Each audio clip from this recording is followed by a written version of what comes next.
The dreams of DeKalb came true for 16 high school football teams across Illinois today. It's semifinals Saturday, and Mother Nature made sure her presence was known. Soggy field conditions across the state. We're going to start in Shelbyville in 2A, where it's a rematch of 1 year ago when Forsyth beat the Rams on the Trojans' home field. Shelbyville gets on the board first this year. On fourth down, Turner Pullen finds Kentrell Beck in the corner of the end zone, but the PAT is no good, so the Rams go up 6-0. Forsyth gets the ball. It's their turn. They hand off to the superstar, the running back, DeAndre Gregory, takes it to the house. 80-yard touchdown run. The point after put the Trojans ahead 7-6. We head to the second quarter. Pullen, he's going to keep this one. He rounds the edge. He is into the end zone. The two-point conversion is good, so the Rams regain a 14-7 lead. Head to the second half. Ian Benner finds Cameron Bowling downfield for the touchdown in stride, but the two-point try is no good, so Shelbyville hangs on to the 1-point 14-13 lead. The Rams unable to do anything on offense, so the Trojans back with the ball. It's Benner to Bowling again and again. He is in for 6. Trojans now up 19-14. They add another TD to finish it off. Forsyth shuts out Shelbyville in the second half to take the win, 25-14. The big deal was we told them that they had 12 minutes to define their football career. Winning the third quarter was a priority. Obviously, with this win, I mean, you can feel it right now in my face. So it was going to be big. It never gets old. I've been fortunate that it's not our first go-around, but it still feels like that even when you're an old 42-year-old man. It was great. Not a better feeling. Last year we took a rough one, and this whole year's all been about redemption. And can we get there again? So the Trojans are in. They get the winner of the next game in the 2A title game on the north side of the bracket. GCMs hosting the #1 seed Newman Central Catholic, a snowy Gibson City, and this guy is a warrior. Head coach Mike Allen wearing the shorts. I love it. First quarter, Nathan Gerard drops back to pass, finds Ryland Holt. He makes a big cut upfield. That's a first down. It worked once, so why not try it again? Gerard airs it out to Holt. The defender slips. This time, it's good for a touchdown. PAT no good. Falcons up 6-0. Only 5 seconds left in the first half. The Comets get on the board from the 1-yard line. It was 8-6 Newman Central Catholic at halftime. Nothing happened in the third quarter, so let's head to the fourth quarter. Mitch McNutt gives GCMS the lead from the 1-yard line. That made it 12-8, another missed point after. Then with under a minute left in the game, Comets get the ball back with 99 yards to go, but the Falcons D steps up. They get a safety on the Comets. That clinches the win. GCMS is on to state with the 14-8 win.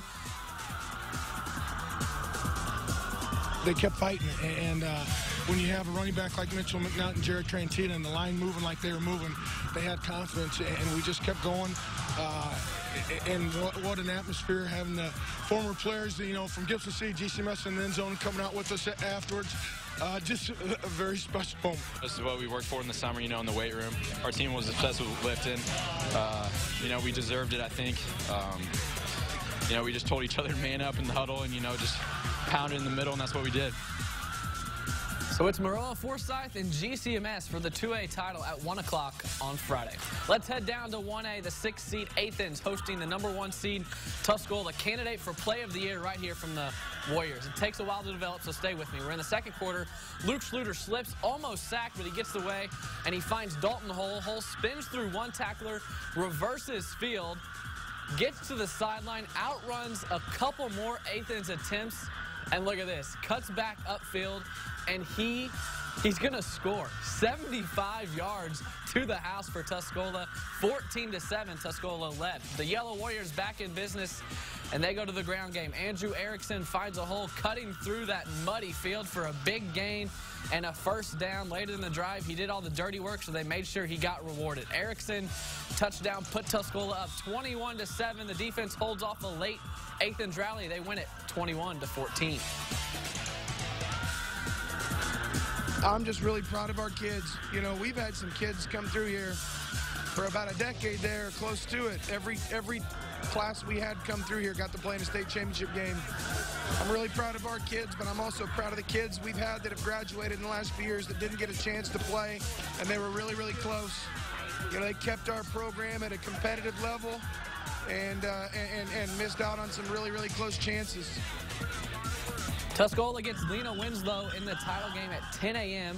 on Friday. The Cinderella story of the postseason, the 16-seed Pleasant Plains hosting Anna Jonesboro. Cardinals backed up against their own goal. AJ teams up to sack Kai Carlberg in the end zone for a safety that cut the lead to 7-2. But that's the only points the Wildcats would score. Cardinals' Nick Sampson late in the second quarter gets around the edge. This is good for a 37-yard touchdown. It was a 21-2 game at the half. In the third, Bryce Osmond is picked off by Nick Sunley, and he is going to take it back. We like to call that a pick six. Cardinals, the 16 seed is going to state. Aaron Bennett is partying. 41-2, Pleasant Plains. We finish things in 4A. Rochester hosting Highland. Rockets in the semifinal. I mean, what else do you expect? Nick Baker, he's potent through the air, but here he uses his feet. 2-yard touchdown run for Baker.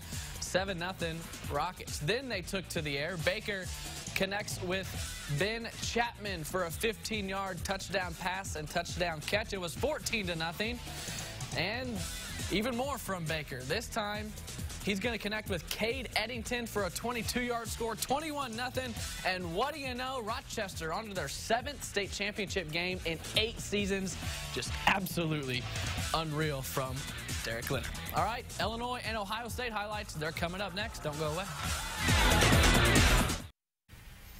Never in the history of the Big Ten has a team been a bigger underdog than the Illini were today at Ohio State. Illinois entered Ohio Stadium as a 41-point dog. With the Buckeyes locked in on getting back into the college football playoffs, you best believe they weren't going to call off the Dogs if they got up big. And Illinois was without Cam Thomas and Jeff George Jr. today, so it was number 7, Chase Crouch, getting the start at quarterback. OSU wastes no time getting right to work on its opening drive. Mike Weber runs it in from 4 yards out. It was 7-0. Then J.T. Barrett caps off the next Ohio State drive with the score. It was 14-0. Illinois offense really struggled. Crouch, he's almost picked off here. He would only have 16 passing yards for the game. Illinois punted on its first 10 possessions. 21-0 later when Barrett hits Benjamin Victor for an 11-yard scoring play. 28-0 after only 1 quarter. In the second quarter, more of the same. This time, J.K. Dobbins, and I'm not just kidding, this one made it 38-0 Ohio State at the half. Then the skies opened up. The rain came in the second half. It was falling hard after a Illini defensive score. Here comes the offense. Dre Brown breaks off a nice 30-yard run. Then Crouch trying to capitalize, but he is hit out of bounds on the quarterback option. They throw a flag, a late hit, but Crouch is down. He's carried off the field. Enter walk-on 4th stringer Cam Miller. He started the year. He comes in on the fake keeper. He scores on his first play, but it's not nearly enough. 52-14, the final score from Columbus.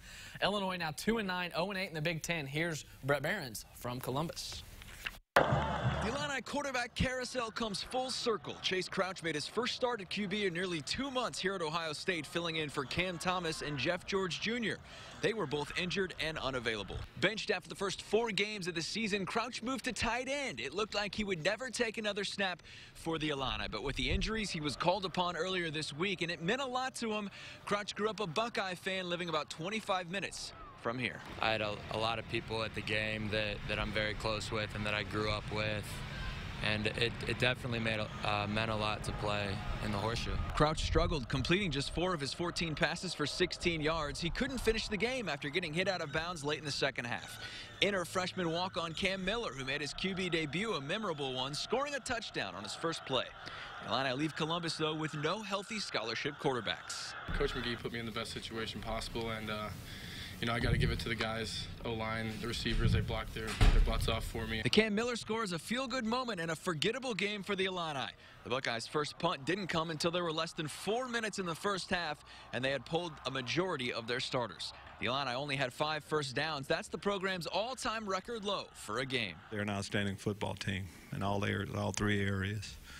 They were better than us, and they dominated us up front on both sides of the football.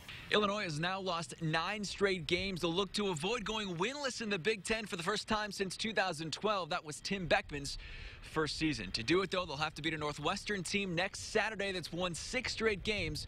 The Wildcats come to Champaign. Reporting in Columbus, Ohio for your Illini Nation, Brett Behrens, WCIA 3 Sports. Thank you, Brett. Another tough test for the Illinois volleyball team today, hosting number 7 Minnesota. Illini trailing by 3 in the first set. Jacqueline Quaid starts to come back with a kill to make it 13-11. Later, Jordan Poulter and Ali Bastianelli team up for the block. That cut the Gophers' lead down to 1 at 24-23. Very next point, Poulter sets up Beth Prince for the equalizer, tied at 24. Going to extra points, Illini down 1 again. It's Quaid evening things up again, this time tied at 27. In the end, Minnesota takes the first set 29-27, but Illinois gets that signature win over the number 7 team in the nation in 4 sets. Huge resume builder for Chris Thomas and crew. The Illinois men's basketball team improved to 3-0 on the season with an 82-73 win over DePaul Friday night. It was a hard-to-watch game and hard to play, I'm sure. The referees were front and center. 52 fouls were called between the two teams, meaning 63 free throw attempts. The Illini made 27 of their 35 free throws. Mark Smith hit all 12 of his, scoring 21 points on the night. Kipper Nichols added 16. Some games are going to be like that. It was a physical game. We were both trying to bring it to each other and going after it. And I thought refs a good game. And we just when they're calling a lot of fouls like that, just got to adjust. And for us personally, we were just trying to keep driving and get to the free throw line. Definitely getting some rest. I mean, like you said, it's a quick turnaround. So, we got to hydrate. We got to eat, take care of our bodies, getting those ice tubs. I mean, that's major. A lot of the young guys don't know that. They're not used to having such a quick turnaround. But, we tell them it helps. And, we'll be ready for Sunday. Illinois hosts Marshall at 4 o'clock on Sunday at the State Farm Center. The Illini women were in action today. They beat Bradley 74-62. Brandy Beasley scored a team-high 16 points. They're now 3-1. They host Western Illinois on Tuesday. So with the Illini, you got the football loss, but volleyball wins. Basketball won last night. Play again tomorrow. Women's basketball wins. So got to take the good with the bad sometimes.